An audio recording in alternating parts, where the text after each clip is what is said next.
Well. Hi everyone, Anthony Fantano here, internet's busiest music nerd.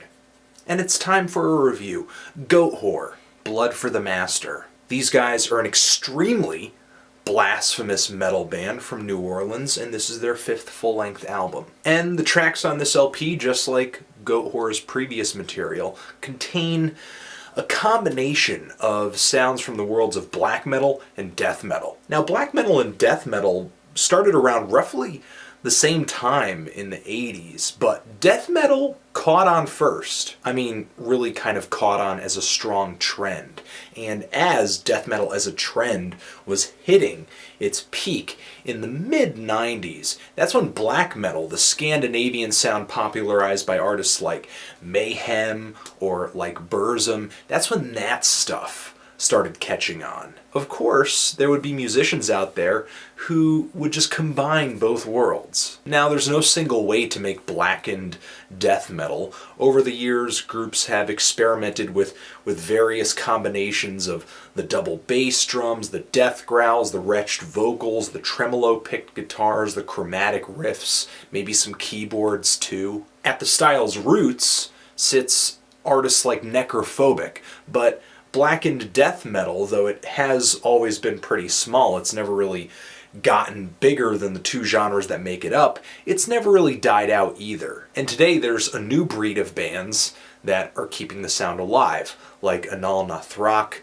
Azarath, Behemoth, Portal as well, and Goatwhore is one of these bands. Now, over the course of this group's 5 full-length albums, the sound and the production and just the way these songs are written, it's just all been getting tighter and catchier, almost making this style of music kind of accessible. Just like Goatwhore's previous album, Carving Out the Eyes of God, the production is really punchy, and the riffs are starting to get a huge thrash injection into them.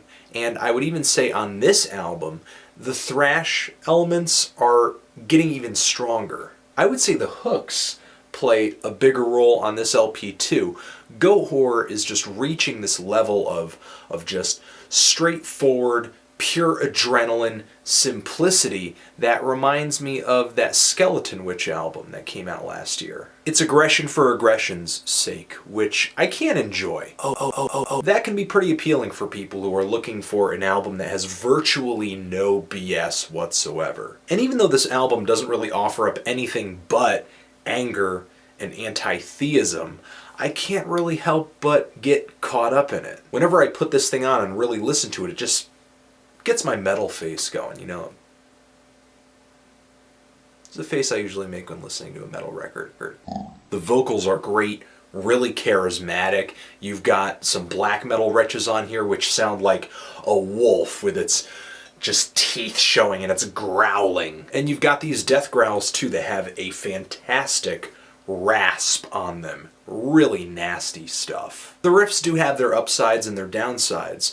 The downside for me is that some of them feel kinda played out, kinda generic. Like, I've heard these riffs in just about 100 different records. But with some other tracks on here, like In Deathless Tradition and Collapse of Eternal Worth, there's a strong element of just melody, of harmony in the riff, and I really feel like that's where the black metal influence here shines through and kind of adds to the memorability of this album. But memorable is not really a word that I would use overall to describe this LP, because so many tracks here are so similar in execution, so relentless, that by the end of this 38-minute LP, they all become kind of a blur for me. But there are a few spots on here that do kind of stand out past the wreckage, like the really heavy, slow intro on In Deathless Tradition. There's an acoustic interlude that opens up the song Embodiment of This Bitter Chaos. Not to say the riffs on here aren't notable,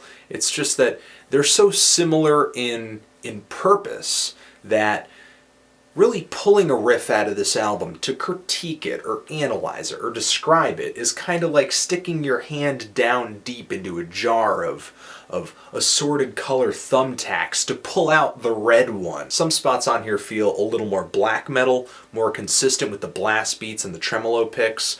Other spots on here feel a little bit more death metal.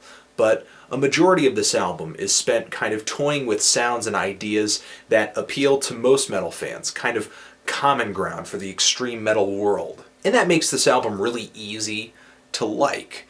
I liked it every single time I listened through it. Even though I did enjoy it, I don't really sense this pull with this album to return to it. This thing came nowhere near blowing my mind, and the only risk this album takes is the risk of pissing off God, pretty much, with some of these lyrics. These guys might just catch a lightning bolt on their next tour. Still, Goatwhore has energy, charm, good production, good riffs and hooks, and a lot of consistency too over the course of their 5 LPs. These are all great characteristics. Characteristics pretty much all bands want to have. I'm kind of feeling a decent to strong 7 on this LP. What did you think of it? Did you love it? Did you hate it? Why? And what should I review next? Thanks for watching. Anthony Fantano, Goatwhore, forever.